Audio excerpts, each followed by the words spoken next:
So hello guys, welcome to another new video. So ఈరోజు వచ్చేసి మనం గుత్తికొండ బెల్లంలో అయితే ఉన్నాం.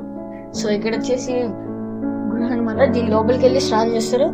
సో అది వచ్చేసి నేను రేపైతే అది చేస్తా. అండ్ ఇక్కడ అదిగోండి ఆ విధంగా ఇలా మనం ఎర్రీ కింద నచ్చి వ్యూ అయితే ఇస్తాం. ఈ గుత్తికొండ బెల్లం కేవ్స్ అయితే నేచురల్గా ఏర్పడినవి, ఎవరు చేసినవి కాదు. ఒక్కసారి వెళ్ళి చూస్తేనే అర్థమవుతుందండి. కార్తీక మాసంలో కంపల్సరీ వెళ్ళి చూడవలసినవి ఏమైనా ఉన్నాయంటే గుత్తికొండ బెల్లం. ఈ గుత్తికొండ బెల్లంలో 101 బిళ్ళాలు ఉన్నాయి. వాటిలో కొన్ని మాత్రమే మనం ఇప్పుడు చూడగలుగుతున్నాము. ఇది అంతకుముందు ఇది రెగ్యులర్గా వెళ్ళే రూట్. కొంచెం ఇటు సైడ్ వేరే సైడ్ పాత ఉండేవి, వాటిని కాస్త రిపేర్ చేయటం వల్ల 3-4 కలిపి ఒకటేగా చేశారు. సో అందుకని కొత్తగా వెళ్ళే వాళ్ళకి ఇది బాగుంటుందని ఇటు సైడ్ చూపిస్తున్నాను. ఎందుకంటే ఇటు సైడ్ కొంచెం స్పేస్ ఎక్కువగా ఉంటుంది. సో మేమైతే పాతదానికి వెళ్ళకుండా, ఇది కూడా చాలా పాతది, కాకపోతే కొంత రిపేర్ చేసి కొంచెం స్పేసీగా చేశారు. ఇటువైపే ఈ పక్కనే కృష్ణబెల్లం కూడా ఉంటుంది. అది మన చిన్నప్పుడు మేము చాలా ఎక్కువ సార్లు వెళ్ళేవాళ్ళము. కాకపోతే ఇప్పుడు కొంత వాటర్ ఎక్కువయ్యేసరికి వెళ్ళడానికి ప్రాబ్లంగా ఉందని అది కొంచెం క్లోజ్ చేసేసారు. ప్రజెంట్ అయితే వెళ్ళడానికైతే లేదు, నార్మల్ దానికే వెళ్తున్నాము. ఇక్కడ వాటర్ వచ్చేసి చాలా క్లీన్గా ఉంటాయండి. ఎట్లా అంటే ట్రాన్స్పరెంట్గా ఉంటాయి. మనము దానిలో ఏమన్నా వస్తువు పడినా కూడా మనకి కనిపిస్తుంది, అట్లా ఉంటుంది. కాకపోతే ఇది మేము దసరా టైంలో వెళ్ళాము. అప్పుడు క్రౌడ్ కొంచెం ఎక్కువగా ఉంది. ఎక్కువ మంది వాటర్లో స్నానం చేయటం వల్ల కొంచెం అంత క్లారిటీగా లేదు. ఇక్కడ గుత్తికొండ బెల్లంలో వచ్చేసి బాలమల్లేశ్వర స్వామి, చీకటి మల్లయ్య స్వామి గుడి ఉంటుంది.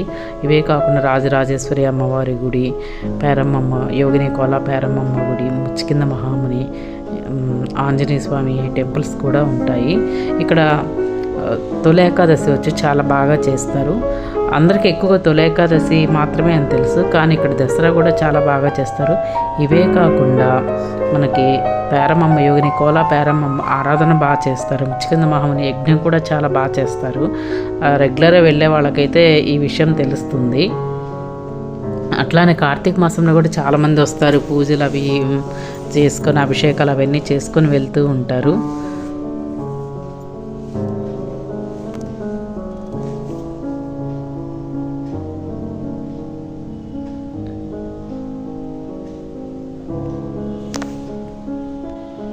ఈ టెంపుల్స్ అన్నీ కూడా నేను గుత్తికొండ బెల్లం పార్ట్ 1లో అన్నీ పెట్టాను. ఒకసారి ఛానల్లోకి వెళ్ళి చెక్ చేసుకొని చూడవచ్చు. అలానే మనం ఇక్కడ ఉండటానికి, స్టే చేయడానికి కూడా మనకి రూమ్స్ అయితే అవైలబుల్గా ఉన్నాయి. రూమ్స్ కూడా మనకి రెంట్కి ఇస్తారు. ఆ రూమ్స్ కూడా చాలా నీట్గా బాగుంటాయి. అలానే ఫుడ్ కూడా, అన్నదాన సత్రం కూడా ఉంది. ప్రాబ్లం అయితే ఉండకపోవచ్చు. అంటే ఫెస్టివల్స్ టైంలో, అంటే దసరా, తొలి ఏకాదశి ఆ టైంలో అయితే కంపల్సరీ ఉంటుంది. మిగిలిన టైంలో అనేది నేను ఈ మధ్యకాలంలో విడిగా వెళ్ళలేదు. అంతకుముందు అయితే రెగ్యులర్గా కంటిన్యూగా ఇయర్ మొత్తం పెట్టేవాళ్ళు. ఇప్పుడు అంటే ఉంది, కాకపోతే అంత ఎక్కువ ఉంది లేదనేది నాకు అంత ఐడియా లేదు. ఇక్కడ వచ్చేసి మనము చూస్తాం చీకటి మల్లయ్య స్వామి. అంతకుముందు కొంచెం లైటింగ్లో ఎక్కువ చీకటిగా ఉండేది. సో ఇప్పుడు కాస్త లైట్స్ వచ్చాయి, బాగా లైటింగ్ బాగుంది. అదంతా కూడా నీట్గా చేశారు. నీట్గా చేయటం వల్ల చాలా బాగుంది.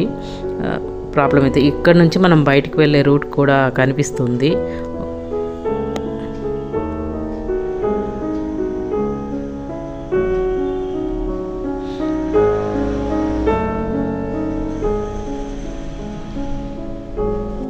ఇక్కడ వినాయకుడు, చీకటి మల్లయ్య స్వామి, నందీశ్వరుడు ఉంటారు. మా చిన్నప్పుడైతే ఇక్కడ ఒక పూల్లాగా ఉండేది. చూస్తే శివుడు పార్వతి కనిపిస్తారా అని చెప్పేవాళ్ళు. కాకపోతే అది ఎవరో విరగొట్టడం వల్ల కనిపించట్లేదని చెప్పారు. ఇక్కడ నుంచి లాంగ్ వ్యూలో మనకి లోపలికి బెల్లంలోకి స్నానం చేయడానికి వెళ్ళే రూట్ అయితే కనిపిస్తుంది. యోగిని కోల పేరమ్మమ్మకి ముచ్చికింద మహాముని దర్శనం జరిగినది ఈ ప్లేస్లోనే. ఇది చాలా హిస్టారికల్ ప్లేస్ అండి. దీనిలోకి బ్రహ్మనాయుడు కూడా తపస్సు చేసుకోవడానికి వచ్చారు. ఈ గుత్తికొండ బిళ్ళని దక్షిణ కాశీ అని కూడా పిలుస్తారు. ఇక్కడ నుంచి కాశీకి దారి ఉన్నదని సైంటిఫిక్గా కూడా ప్రూవ్ అయినది. ఇక్కడ ముచికిందుడు యోగ నిద్రలో 3 యుగాల నుంచి ఉంటాడు. శ్రీకృష్ణుడిని కాలయమునుడు వెంబడించగా శ్రీకృష్ణుడు ఈ గృహలోనికి వచ్చి ముచికిందుడు మహాముని దగ్గరికి వచ్చి మాయమవగా కాలయమునుడు శ్రీకృష్ణుడే అనుకొని కాళ్ళతో తన్నగా ముచికిందుడు కళ్ళు తెరిచి చూడగా ఆయన వెంటనే భస్మం అయ్యాడు. ఆ తర్వాత ముచికిందుడికి కృష్ణుడు అనుగ్రహించి కనిపించాడు. ముచికిందుడికి అనుగ్రహించి ఇక్కడ నిజస్వరూపం శ్రీకృష్ణుడిగా కనిపించాడు. ఈ స్టోరీ రియల్గా జరిగినది ఇక్కడే, ఈ గుత్తికొండ బిళ్ళంలోనే జరిగినది. ఈమె యోగిని కోలా పేరమాంబ. ఈమె ఇక్కడ ముచికిందుడి మహాముని పూజించి ఇక్కడ జీవసమాధి చెందారు. ఈమె యాక్చువల్గా మా వంశానికి చెందిన మా నాన్నగారి మేనత్త. ఈమెకు పుట్టిన వంశంలో పుట్టడం నా అదృష్టం. పేరమమ్మ జీవిత చరిత్ర గురించి నేను ఇంకొక వీడియో అయితే చేస్తాను. అందరూ సబ్స్క్రైబ్ చేయకుండా చూస్తున్నారు. Please subscribe channel and like, share. Thank you.